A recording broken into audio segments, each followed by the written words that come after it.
Selamat pagi. Pagi Pak. Pagi. Luar biasa. Tetap semangat. Jaya, jaya, jaya. Terima kasih buat semangat anak-anak pada pagi hari ini. Dan saya juga berterima kasih kepada seluruh sivitas SMA Negeri 6, Bapak Kepala Sekolah dan semua guru-guru. Terima kasih buat kesempatan pada pagi hari ini. Saya dari Niki Garden. Nama saya Denis Nite. Saya pemilik Niki Garden. Niki Garden itu kalau garden bahasa Inggrisnya apa? Taman ya? Nah, Niki itu nama anak saya. Pagi ini saya mau sedikit memberikan motivasi kepada adik-adik yang sebentar lagi sudah mau ujian. Setelah itu pasti kita semua dengan arah kita masing-masing. Tetapi persiapan diri itu yang disebut pembentukan karakter itu harus dimulai dari sekarang. Tidak ada kata terlambat. Tidak ada kata terlambat. Saya mau sedikit bercerita. Adik-adik pernah dengar satu cerita tentang yang punya fried chicken, KFC. Pernah dengar? Dia berhasil di umur berapa?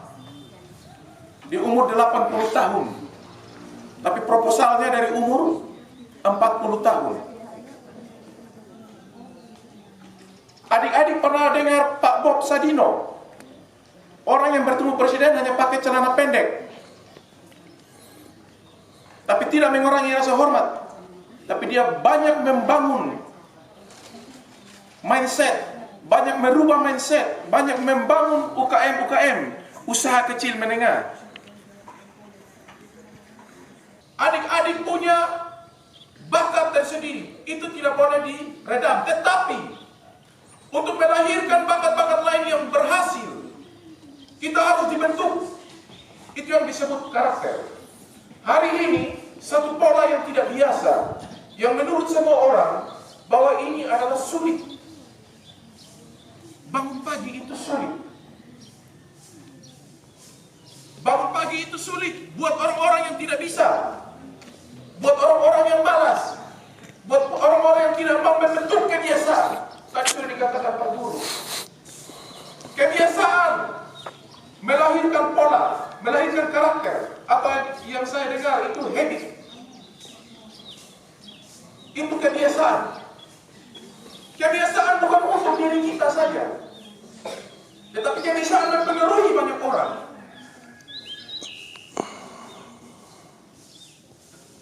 Kebiasaan melahirkan karakter. Tetapi saya mau yakinkan adik-adik hari ini, mimpi tentunya harus dibarengi dengan sugesti. Kita harus berbicara dengan diri kita sendiri sambil kita melakukan. Tetapi percaya bahwa kita juga butuh dorongan. Dorongan itu adalah motivasi. Motivasi itu tidak bisa lahir dari diri kita sendiri saja. Tetapi dorongan kita butuh dari yang namanya bapak, ibu guru, yang namanya orang tua. Ada dua hal dorongan yang kita harus terima untuk kita bisa maju. Satu, dorongan secara moral.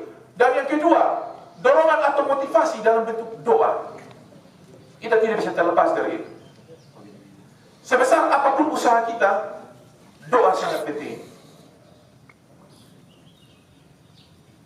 Jadi saya mau titip pesan, jangan pernah takut menghadapi dunia dalam hal apapun, usaha apapun.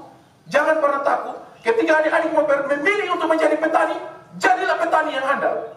Sekarang sudah ada petani milenial. Kuncinya tidak banyak, adik.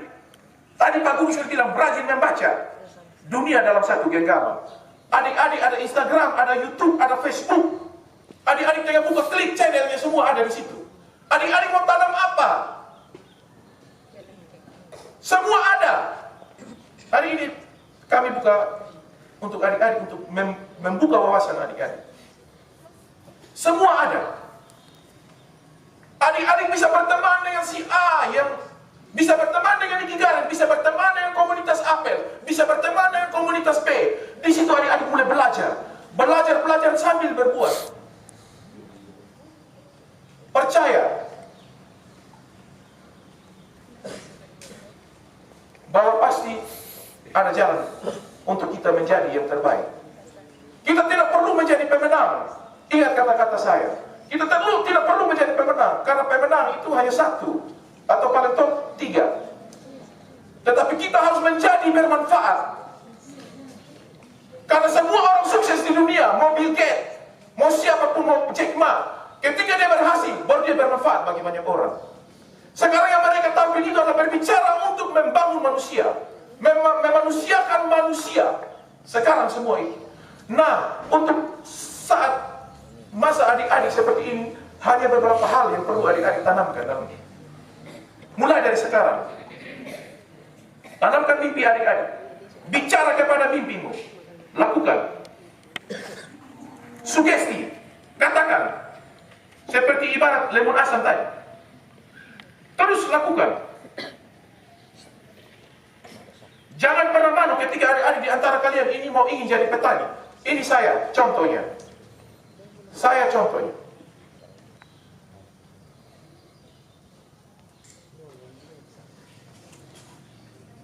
Karena ketika adik-adik tidak mampu melanjutkan sekolah, tetapi adik-adik punya kemampuan lain. Saya mau kasih contoh satu lagi. Ada sekolah anak-anak ini, matematika dia tidak bisa. Tiap kali dapat 4 terus. Tiap kali dapat 5. Tetapi adik-adik percaya bahwa kemampuan lain itu seperti misalnya dia jago lari. Dia punya kemampuan sepak bola. Ronaldo, Messi, apakah mereka sekolah sampai universitas? Hari ini saya membuka wawasan. Ketika memang karena keterbatasan, ketika memang karena keadaan orang tua, percaya bahwa adik-adik itu punya passion lain. Itu yang harus dibangun. Tetapi passion itu harus dibentuk lewat sebuah karakter.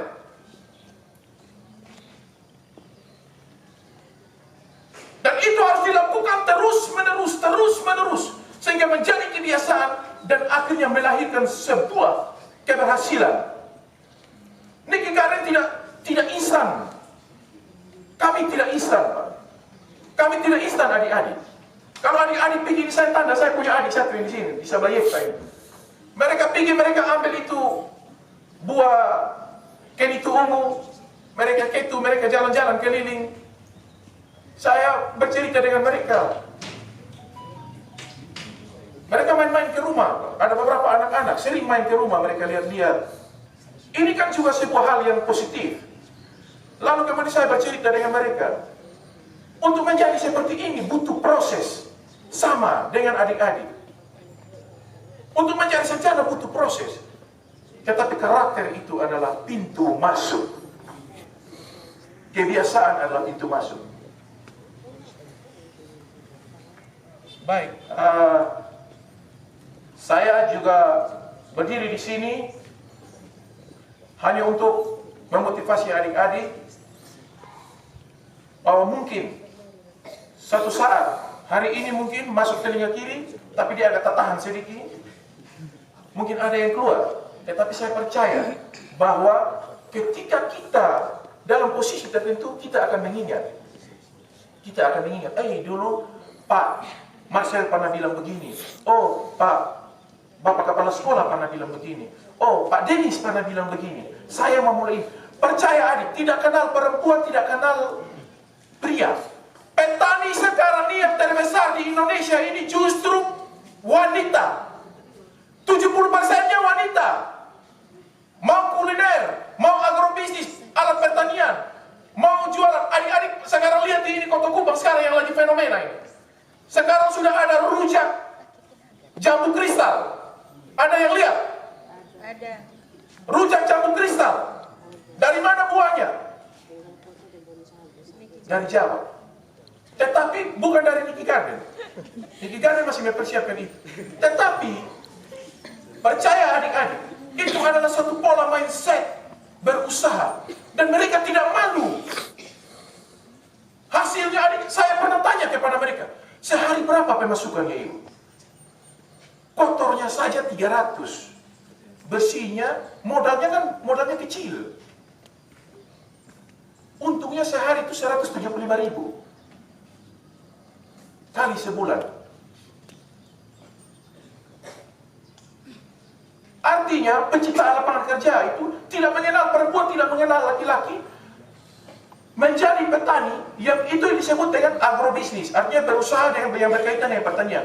Tapi kalau adik-adik mau jadi petani yang sejati, petani milenial, itu yang menanam, bisa kurus, bisa tomat, bisa lengkeng, bisa apa saja, pepaya bisa. Yang penting profesional atau disebut petani yang betul-betul sungguh-sungguh.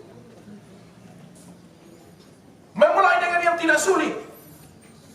Karena pilihan yang sulit di awal melahirkan sesuatu yang mudah di akhir. Mungkin ini kata kunci dari saya.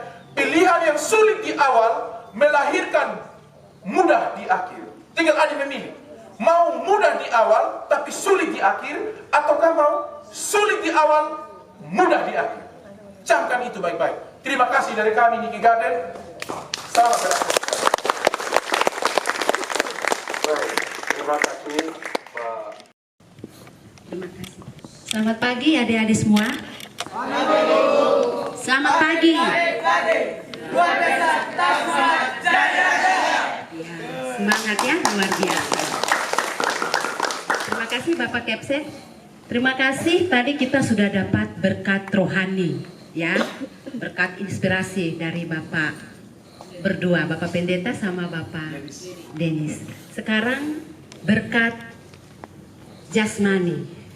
Ya, kami dari kesehatan, Dinas Kesehatan Provinsi, bagian kesehatan masyarakat.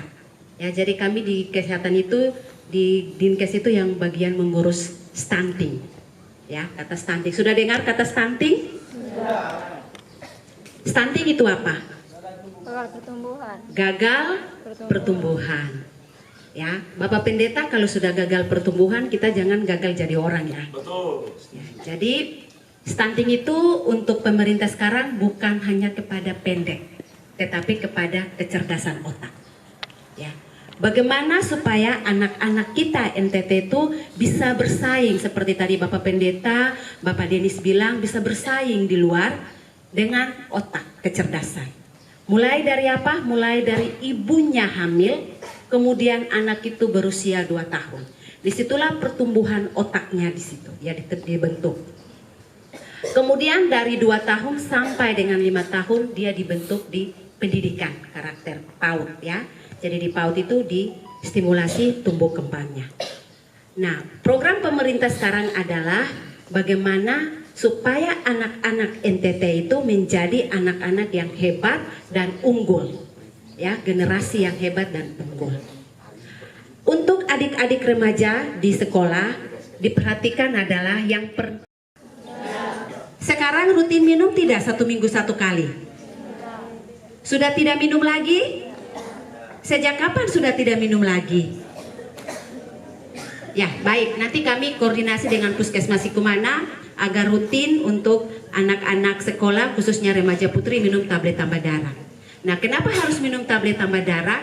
Supaya mengalirkan sel darah merah oksigen ke tubuh seperti yang tadi disampaikan oleh Ibu Bapak Pendeta dan Ibu Biologi, supaya oksigen mengalir, sel darah merahnya mengalir ke otak, oksigen ke otak supaya anak itu tidak mengantuk, tidak mudah capek, tidak mudah lelah, dan anak itu produktif di sekolah. Ya. Jadi kalau anak-anak yang di sekolah yang suka mengantuk di kelas itu berarti dia anemia. Anemia itu apa? Kekurangan sel darah merah. Supaya jangan terjadi anemia, minumlah tablet tambah darah. Supaya sel darah merahnya penuh ya. Ini normal di dalam tubuh. Kemudian yang ketiga, aktivitas fisik. Ya, harus olahraga di sekolah supaya anak-anak remaja ini menjadi anak-anak yang produktif, tidak malas-malas, supaya bangun paginya untuk datang ke sekolah tetap semangat ya, tetap sehat. Kemudian yang terakhir titip pesan buat anak-anak itu dari tadi remaja putri, anak laki-laki jangan merokok ya, kemudian jangan minum alkohol supaya tidurnya lebih awal, tidurnya itu di jam 9 supaya bangun paginya bisa datang sekolah tepat waktu. Ya. Jadi untuk anak-anak laki-laki jangan main game ya, jangan main game online, jangan duduk nongkrong-nongkrong supaya tidurnya lebih awal, bangunnya lebih segar. Mungkin itu saja Bapak Kepala Sekolah yang saya sampaikan. Semoga hari ini adik-adik tetap semangat dalam proses belajar mengajar. Tuhan berkati kita semua.